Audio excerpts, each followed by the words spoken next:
mountains, and I rise like the day. I rise unafraid. I rise up, and I do it 1,000 times again. And I rise up, I like the waves. I rise up, in spite of the ache. I rise up, and I do it 1,000 times again.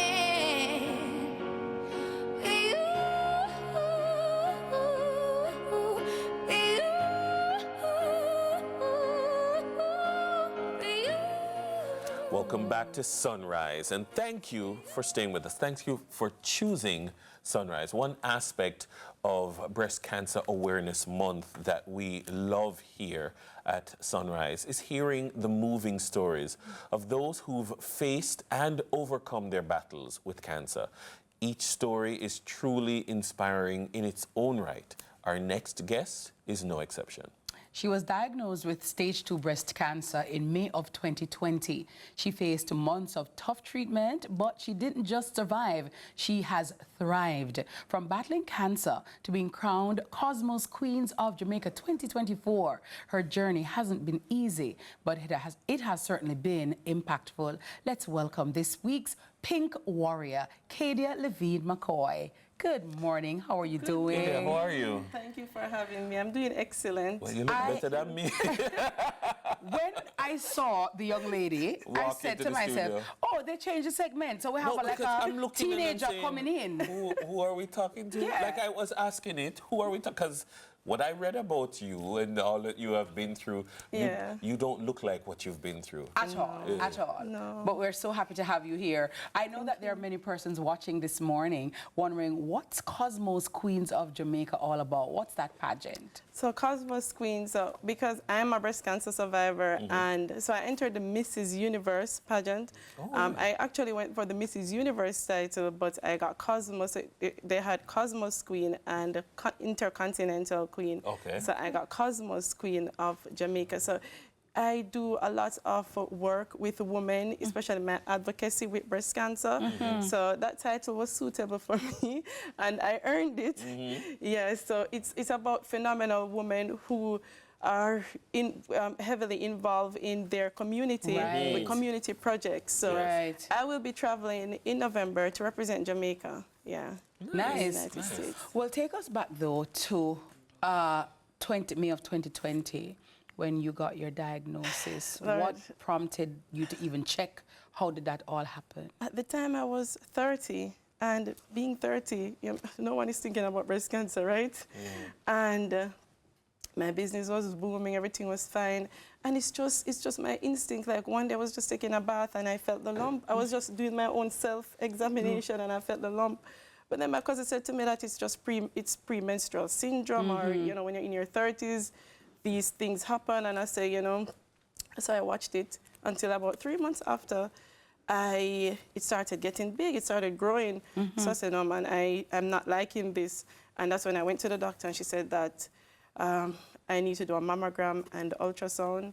I went to do the mammogram and ultrasound. Immediately, the radiologist was able to tell me that it was indeed breast cancer. Wow. Yeah, I looked at her, and I said, Doc, are you serious? And she said, yes, but whatever it is, you'll be fine.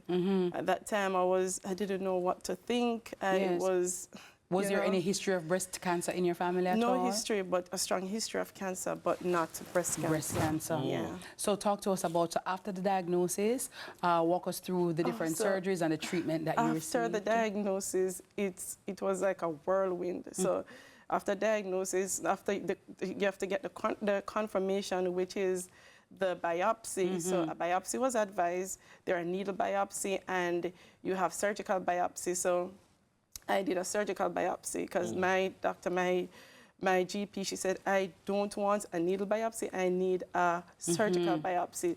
So by 2 days after that, I was in surgery, doing a surgical biopsy. Wow. So it's like a whirlwind. Yes. And listen, I'm not scaring anyone, but it was a painful experience.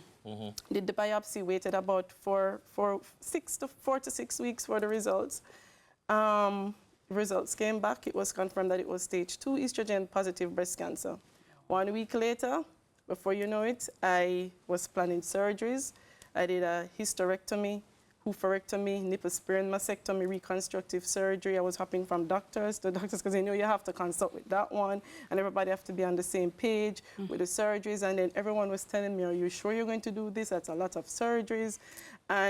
But I knew I had to survive for my daughter and my family and my friends. I had my cheerleaders, and everyone is still cheering for me. And I remember when I said it to my daughter, I said to her, you know, Mommy is sick, and she asked what happened, and I mentioned it to her. I said, Mommy has cancer, and she said to me, Mommy, are you going to die? And I said to her, Mommy will be okay.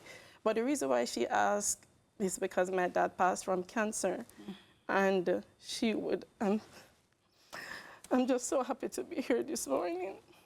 I'm so grateful. I'm so, so grateful. And we thank you for fighting for her. Yeah. For her. You mentioned your cheerleaders. Tell us about your support system. I had a mountain of support, with each bringing different gifts of strength. My husband, my daughter's godmother, my cousins, the Jamaica Reach to Recovery as well. You know, and when you go to the meeting and you look at the ladies, and I visited the Kingston Public Hospital, and the ladies are sitting there and they're diagnosed and they need help. They need help, and I'm looking at myself that if I didn't have the support, what would happen? Would I still be here today? And as you mentioned that, in terms of even just finances, because it costs a lot. I didn't have insurance at the time. And as I mentioned, Jamaica Reach to Recovery, they paid for one of my chemo treatment, which several weeks, you know, it's 16 cycles of chemotherapy. And each cycle is like about $100 and something thousand. And so it was done privately.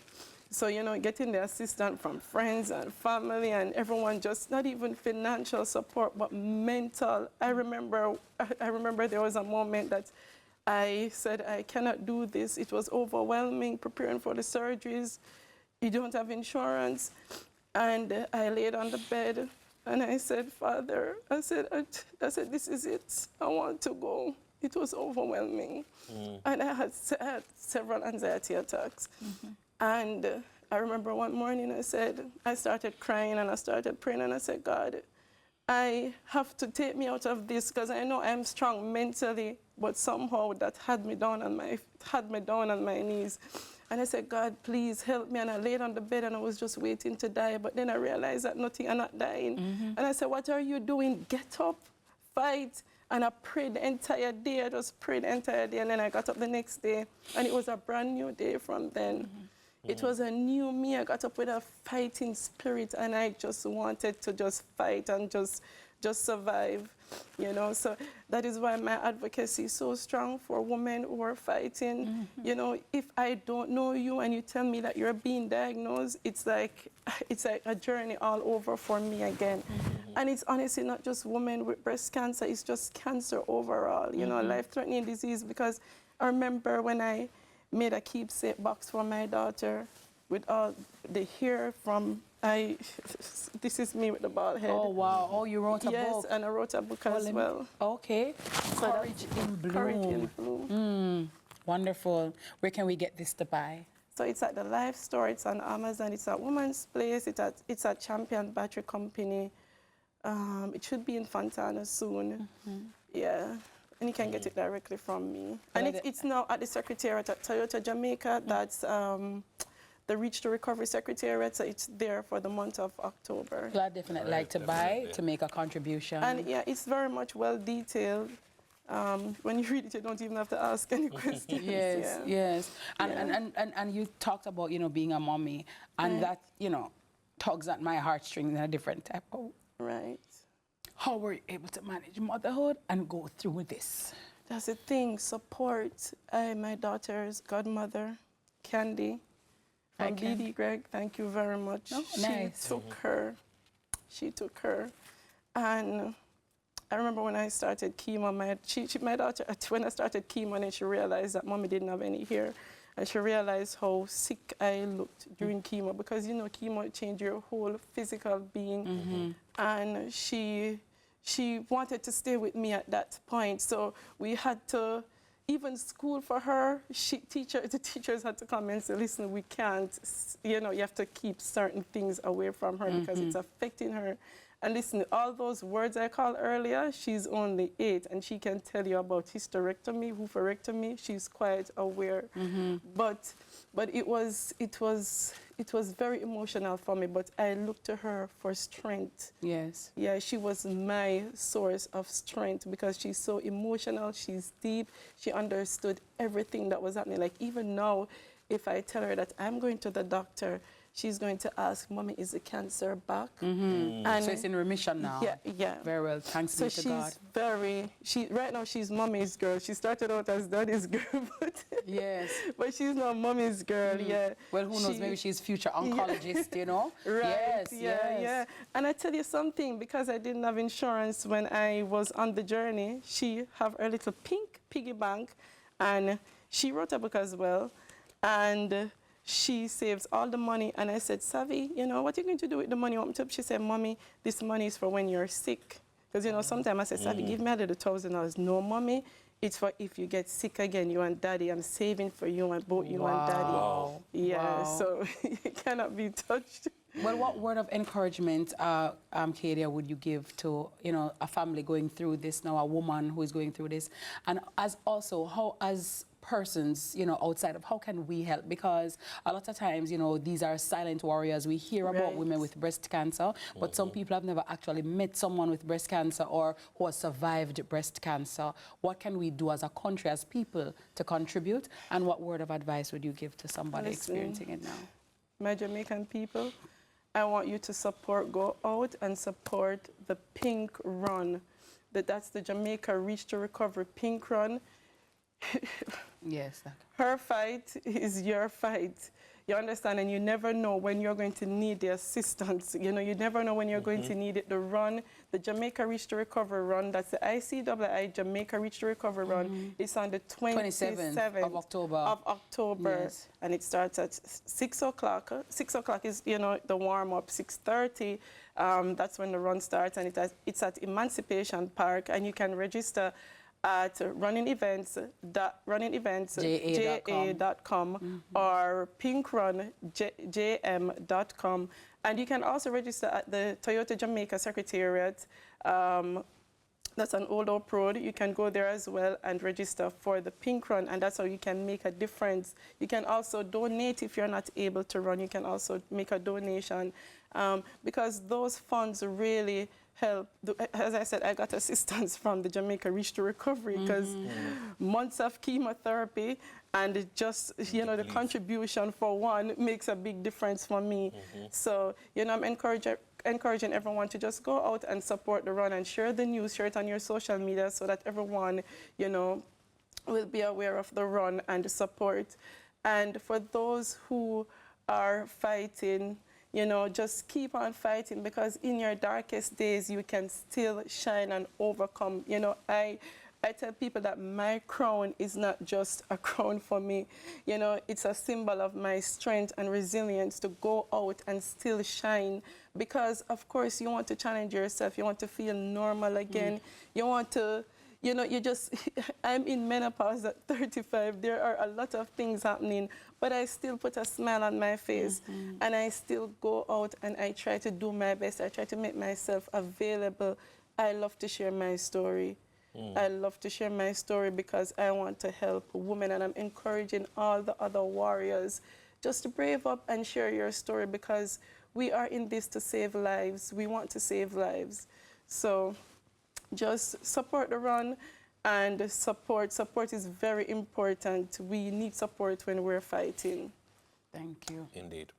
Very well. You are And I wonderful. just want to say as well, the Jamaica Cancer Society, they offer mammograms. Go out and get your mammograms, and it's not expensive. It's halfway, you know, it's half of what everyone else is doing it for. So So the Jamaica Cancer Society offers the mammogram, so go out and do your mammograms and do your self-check as well, because early detection saves lives. Yeah, well, Yeah. you're absolutely beautiful. Thank you and very you're a much. queen. Thank you so much for sharing with us. Thank you. I wish you all the best, and I'll definitely be supporting. I'm going to get my mammogram done today. Right. Today. And if there's anybody watching this morning, if you were even contemplating doing a mammogram and wondering, should I not? Well, this is your sign that you should get it done today. Our very beautiful and wonderful guest was and has been Kaydia McKoy, our pink warrior.